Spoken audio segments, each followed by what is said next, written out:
What is up, everybody? Welcome back to Fix It Retro. My name is Austin. Today we're going to be doing something pretty awesome. Hopefully. We'll see. I don't know. So what's going on today is I've got this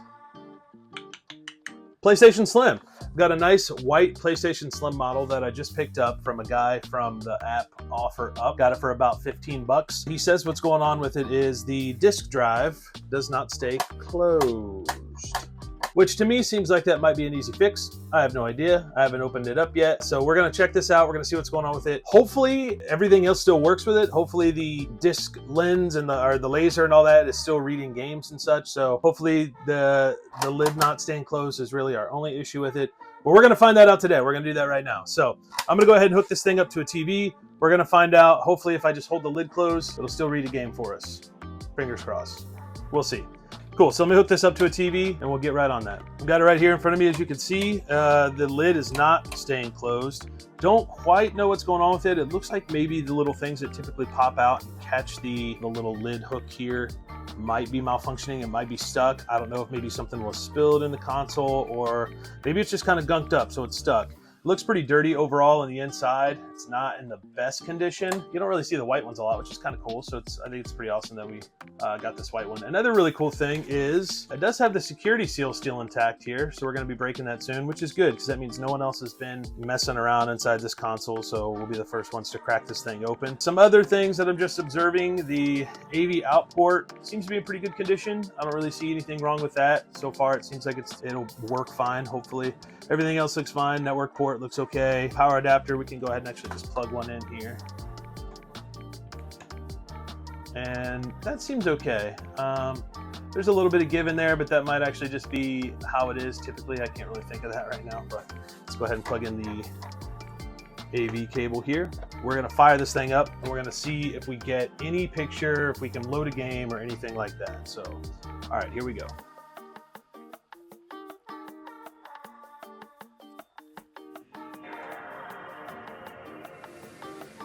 All right. Okay, cool. So it did boot into the BIOS, which is awesome. So we do know that this thing works. It will turn on. Let's go ahead and pop a game in just to see if it will actually load a game. So I'm going to grab my go-to test game here, which is this Corvette game. I have no idea. I've never really played it. I've played a few races on it just while I'm testing consoles, but I usually use this because it's kind of a game that I don't really care about. I don't care if a console destroys it. So we'll put that in there, and man, that feels really tight. We'll see if that causes any issues at all, but I'm gonna go ahead and close this lid and hopefully this game actually boots up for us.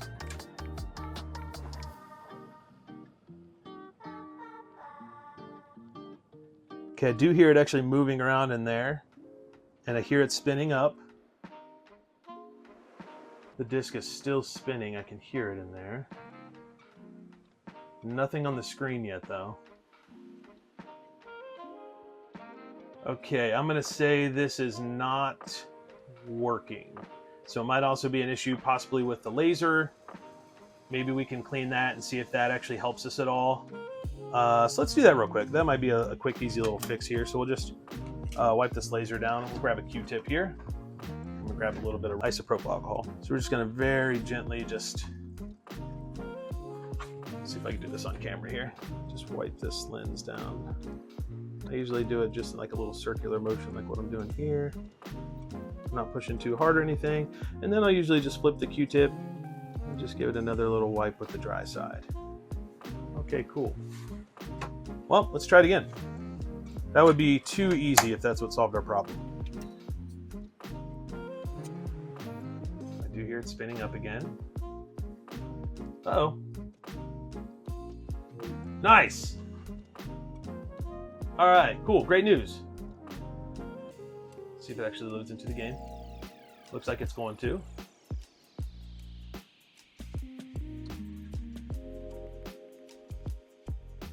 Now, like I said, I don't really play this game a ton. I mainly use it to test consoles, but what I will say is it does seem to be taking maybe a little while longer to load this game than what a typical healthy PS2 would take to load it. I feel like typically we are in a title screen right now. Oh, here we've got a Oh, okay, so the memory card message is popping up. I don't have a controller plugged in, so I'm not going to be able to bypass this screen, but it does at least look like it's loading the game. I might actually test that timing with maybe another PlayStation 2 and just see if we're getting similar times to load that. That just seemed like a little long to me, but it might just be how long it takes to load this game typically. So again, the console is pretty dirty, so we'll go in there and we'll clean this thing out real good. So. All right, so opening it up, the disc was still spinning, which is a plus. Some dust dropped down in there. So we'll go ahead and pop this thing out. All right, cool. So what I'm thinking we're going to do is we'll go ahead and take this thing apart, and we're going to see if we can figure out, first off, we're definitely going to clean it. Then we're also going to see if we can figure out what's going on with these little latches in there. I feel like I can kind of see them down in there. It's going to be really tough to tell on camera, but I feel like I can see the actual bits that are supposed to hold the lid closed. My guess is they might just be kind of stuck. Just gunked up. That happens a lot. Definitely happens with, you see it in a lot of PlayStation 1s, the original PlayStation Slim model. You do see it a lot in that particular model, so it might be something that happens in this one just by opening and closing it over the years. So cool. Well, let's get a screwdriver. Let's go ahead and open this thing up. We'll see what happens. All right, so I've gone ahead and I've already backed out all these screws. I actually did it. I thought I was recording it, but I guess I wasn't recording it on this camera here. But I backed out the screws. You guys did miss me peeling off the sacred warranty sticker here, unfortunately. So one thing I did comment on, it's actually kind of funny how much cleaner it is under the sticker. I don't know if you can see it on camera. Under the sticker versus the actual console itself. But anyway, oh well, we can go ahead and crack this thing open now. So let's just actually...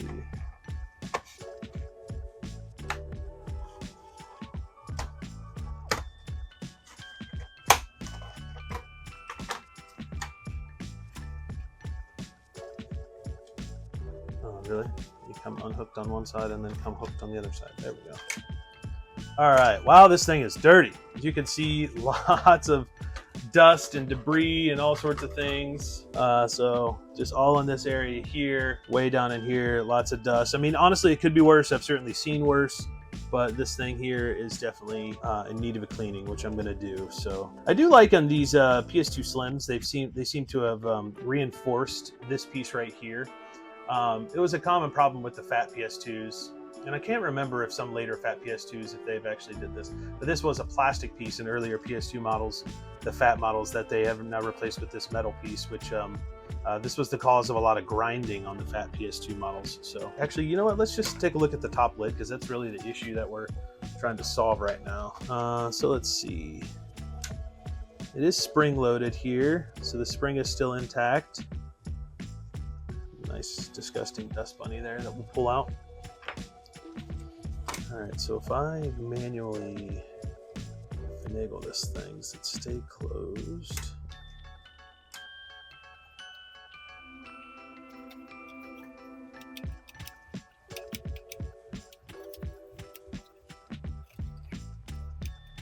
So I can see the latch down in on this side here.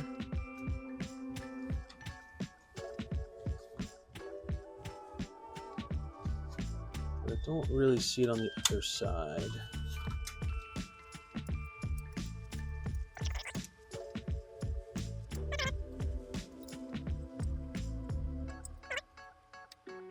Okay, yeah. So it actually looks like here, this piece, whoa, we're way out of focus. Come on, come on, come on, come on. There we go. It actually looks like this piece here is broken. I might need to order a new one. I could probably find one on eBay or something. But so these two little pins here, you can tell where they have been snapped off, and these are the things that are responsible for gripping that door and holding it shut. Not entirely sure how that happened, and I don't know if I can get a good view of that. Maybe a little bit. But there's you can tell right here where it's been snapped off, and then the same thing on this end right over here. Those are just little pegs that are responsible for holding the door shut. So bummer about that. I have to order a new piece. You know what? In fact, I do have another PlayStation Slim model, and just for the sake of getting this one working, because that other Slim needs a little more work.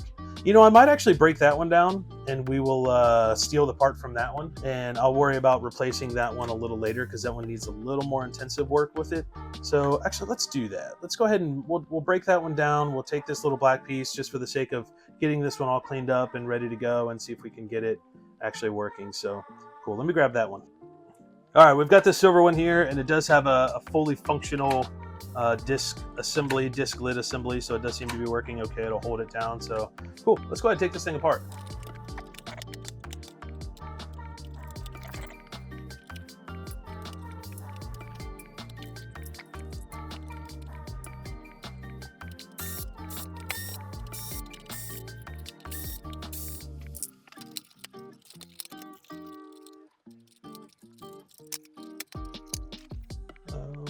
My God.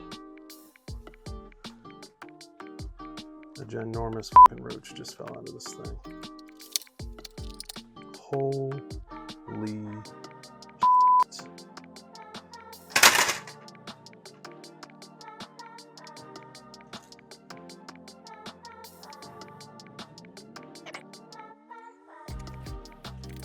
Okay. Well, I just took this one open and it is absolutely disgusting. I don't even know what to say. This thing is full of bugs. None of them are alive, thankfully, that I can tell, but this one is very bad. I mean, it is gross. It is absolutely okay. So this one I'm gonna get it out of my workshop because I don't want it in here anymore, at least for now, until I am able to clean it up really good and give it a bath. But I am going to extract this piece here, which is the piece that we need, and then I might set this thing on fire. I don't know. I might set it on fire. Yeah, so I don't really want to do too much more with it in here. I honestly might take it apart outside. I'm just gonna move that up and we're gonna get the part we need and hope that none of these friends here come to life.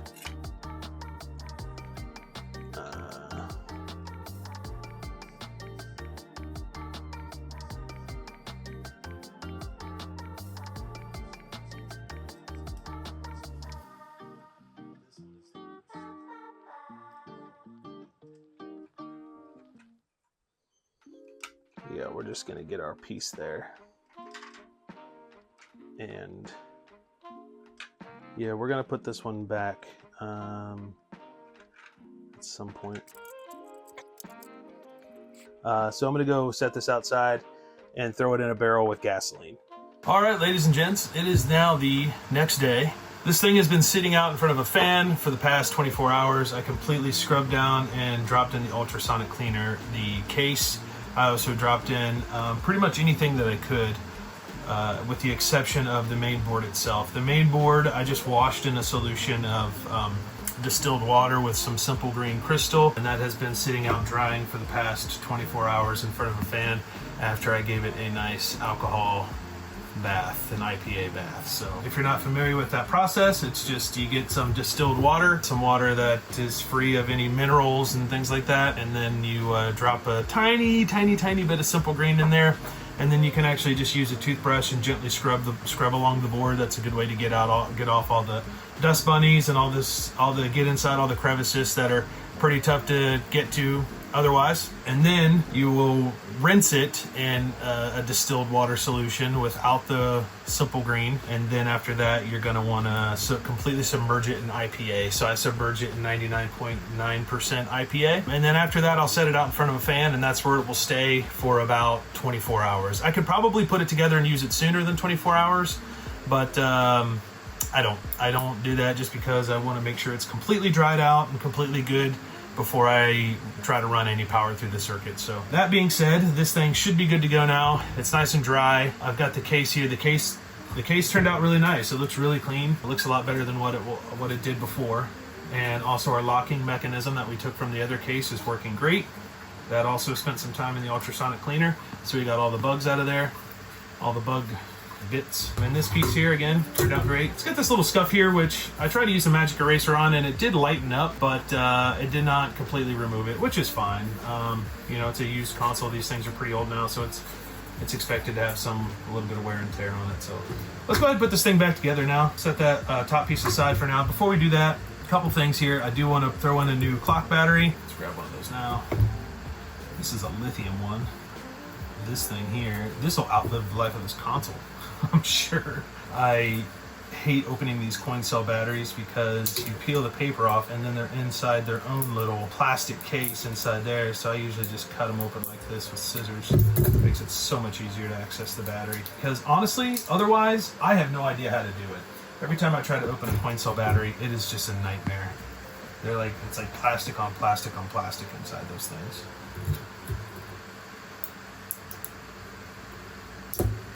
There we go.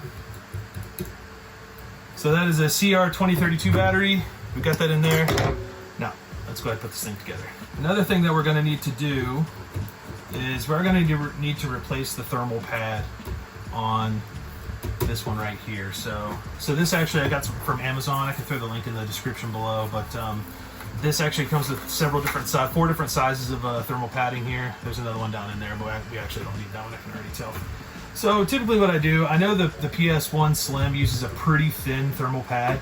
I've actually got the old pad that I took off right here, but it did kind of chew up a bit when I pulled it off, so that's why I want to go ahead and replace it. But if you look here, I've got the thinnest pad that came with my kit here.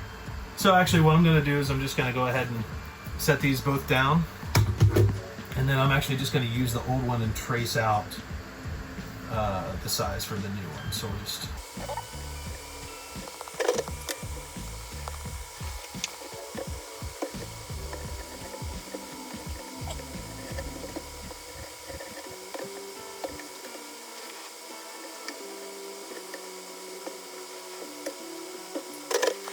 okay, I didn't do the best job at cutting that. I was tracing it and then I started cutting in a little bit there, so I just cut that little chunk off, which is alright. I don't think that's really going to affect it much. It's especially with it being all the way on the edge, and it's not really a big chunk that I took off here. So we'll go ahead and stick this on. Nice.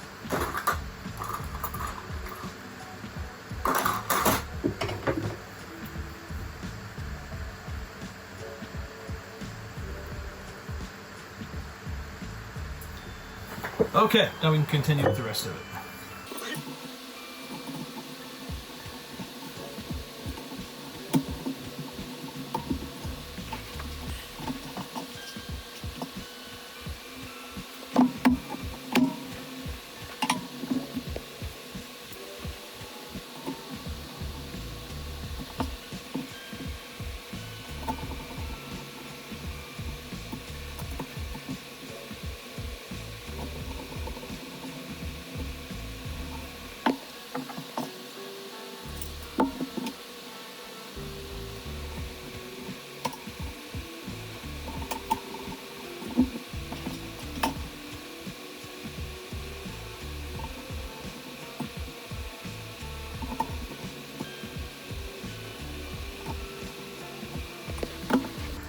Okay, so we've got the main board all back in.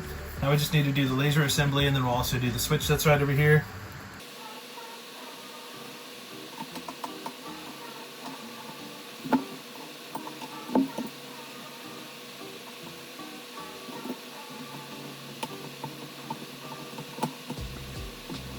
Sorry about that, my camera stopped recording there, but I went ahead and put in the laser assembly as well as the power and IR switch here, so our power switch and IR trigger. So those are both in place. Again, it just plugs into right here.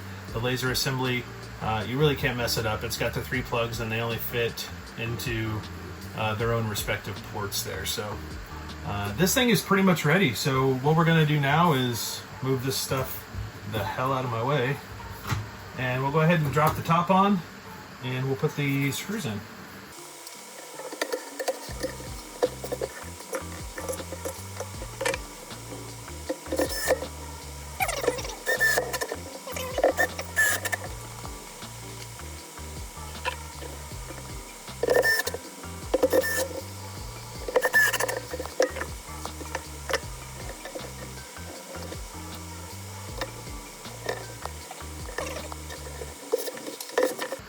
Okay guys, well that's it. So we've got this thing all put back together now. It looks pretty good. It actually came really clean, which is nice. Yeah, it actually looks really good. One thing I didn't do that I kind of wish I did, and maybe I'll go back and do, is I actually didn't clean the little pegs here that you pop out for the screw holes. I noticed those were just a little a little grimy in some areas, so I might actually go back and pop these things back out and clean them, but I'm not gonna do that right now. Yeah, overall this thing looks really good. It came out really clean. The door switch is fixed, and I was actually able to order a pretty cheap case, a top part for that other PS2 Slim online, so I'll be able to fix that one too as well, and get that lid switch repaired again, just like this one. So let's go ahead and hook this thing up. Actually, before I do that, there's one thing I want to do. I do just want to wipe this laser one more time. The only reason I want to do that is because this thing has kind of been sitting out in the open in this workroom here for about 24 hours now, and if it is collecting dust on the lens, typically it has the lid to the PlayStation actually protecting it, but because it was all taken apart, it has been sitting out, so I just want to make sure nothing collected on the lens. So, all right, we're good to go with that. I'm going to go ahead and hook this thing up. I'll hook it up to the capture card, and we'll see what happens. Hopefully it plays some games for us. All right, guys, so we've got this thing all hooked up to the TV. I've also got it hooked up to my 8BitDo wireless Bluetooth adapter. These things are amazing, guys. If you don't have one of these, or if you are testing a lot of consoles, or if you just generally like to sit on the couch to play your games, these things are great because you don't have to deal with the wires that the retro consoles are. So like, I just hook this up whenever I'm playing games or testing consoles, and I just use a PS5 controller with it. It works amazing. It's awesome. Not an ad for 8BitDo or anything, just a really cool little thing. Anyway, so let's go ahead and power this thing on just to make sure it actually works. We can go ahead and turn this thing on. Let's get it started. Should turn on okay. All right, cool. That looks good. So it looks like it easily booted into the BIOS. So we'll go ahead and pop a game in. We're gonna put in my trusty Corvette game here.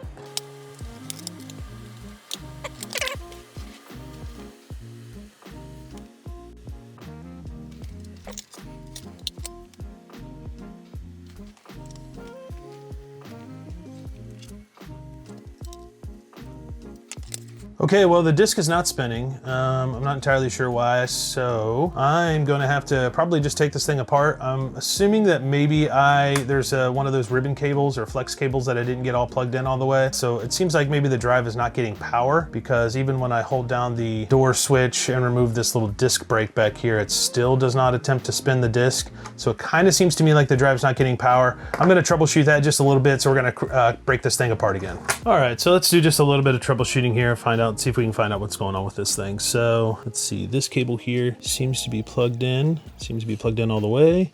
So does this one. This one, I can still kind of see the contacts a little bit. I don't know if that would matter though, just simply because that seems to power the laser, the actual laser, more than it powers these motors here, like the one that actually moves the spindle. And it also could be the door switch, which is this one right here. So maybe the PlayStation doesn't quite know that the door is closed, which is why it's not trying to spin up the disc. So let me just kind of inspect this just a little bit here to make sure everything is how it should be.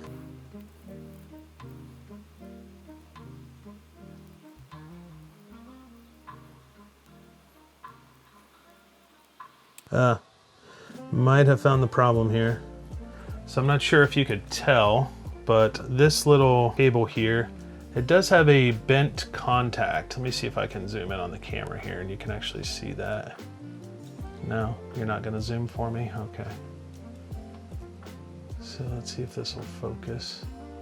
So you can kind of see one of the contacts right there, the third one up from the bottom, is actually kind of a little bent up there. So I'm gonna try to fold that back down and see if I can get that to actually work. That might be our issue here, just because it seems like the PlayStation is unaware that the disk drive is actually closed, or the lid is actually closed. So I'm just gonna try to see if it's there, if I can bend it back down, and if it's not there, I'll have to troubleshoot a different approach here. That doesn't look too much better, but I am gonna just try it one more time. We'll see what happens here.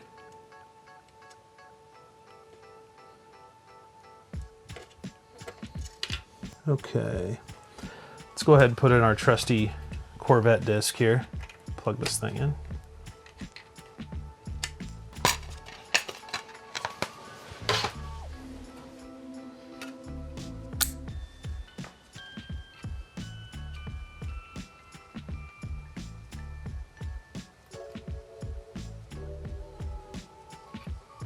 Hello.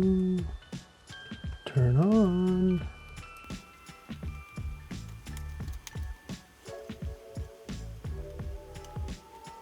Are there any other triggers that I'm missing here? There's one here.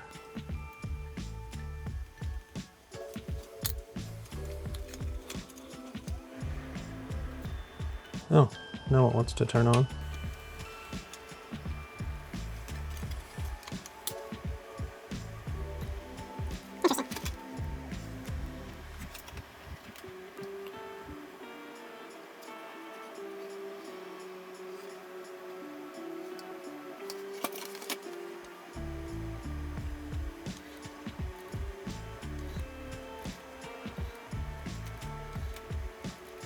Huh.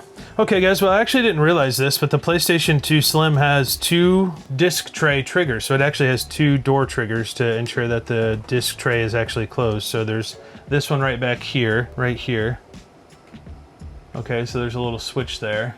And then there's also this one right up here on the power button area. Now what I discovered is that my cover here, this little trigger here, or I'm sorry, this little plastic component here, this is what actually pushes down the back switch to actually trigger the disc to spin. But what I've noticed is this is actually, I don't know if it's broken.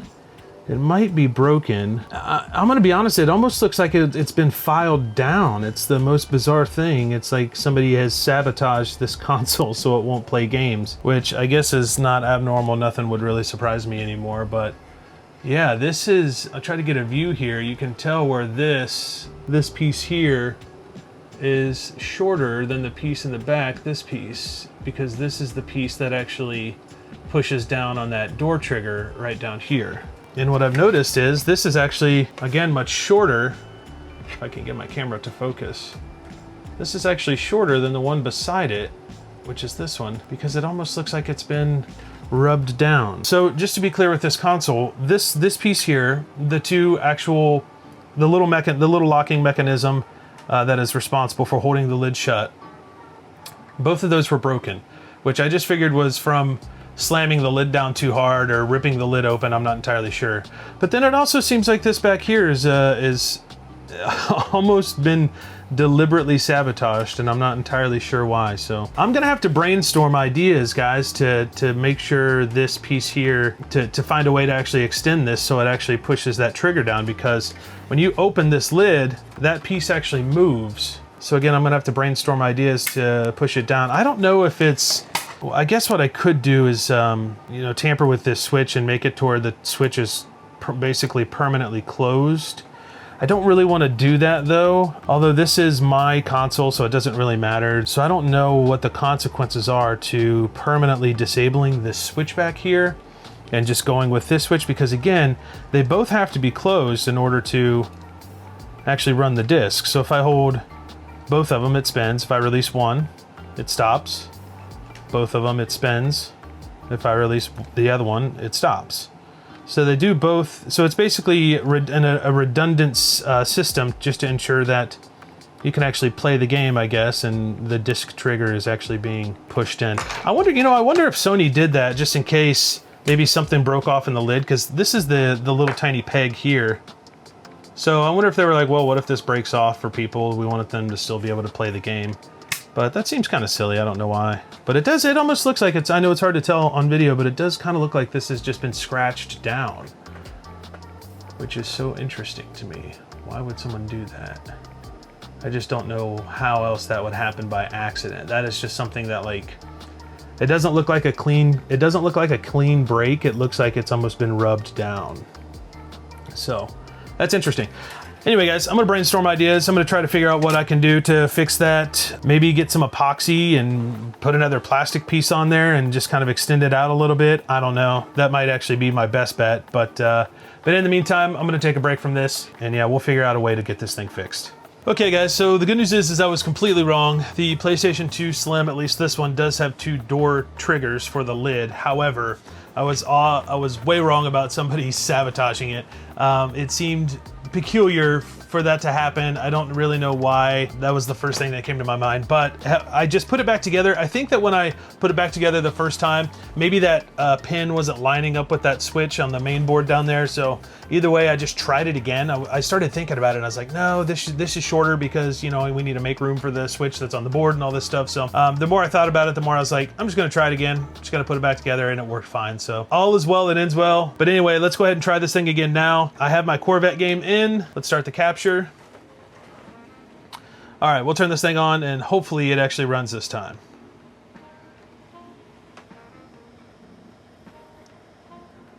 Okay, I do hear something happening inside the drive, so this is already a good sign. This is a better sign than what we had the first time. And honestly, it might not have even been anything. I forgot that I was also messing around with the switch, that that flex cable that's in there, that actually had that pin that was slightly off. So I was able to kind of push that pin back down. So honestly, this might not even have been our problem at all. I think I just made it a problem when I was testing the console without the lid on there. So again, it's completely fine now, but now that I know the issue with that small flex cable, I might try to get that replaced, although it does seem to be working, so it might be fine. And we're into our Corvette game. Where's my little Bluetooth? Here we go. A little Bluetooth dongle. All right, anyway, game seems to be working just fine. I think that's pretty much it. The console seems to be working just fine. I'll probably try a few more games just to see, but y'all don't have to stick around for that. Anyway, guys, thank you so much for hanging out with me. Really appreciate it. Thank you for checking out Fix It Retro. My name is Austin. If you have any constructive criticism for me, please let me know. I don't pretend to be a professional or a know-it-all, so again, drop it in the comments, let me know. Please be respectful about it, and I'll check it out and look at it. So again, guys, thanks for checking out Fix It Retro. My name is Austin. I'll see y'all later.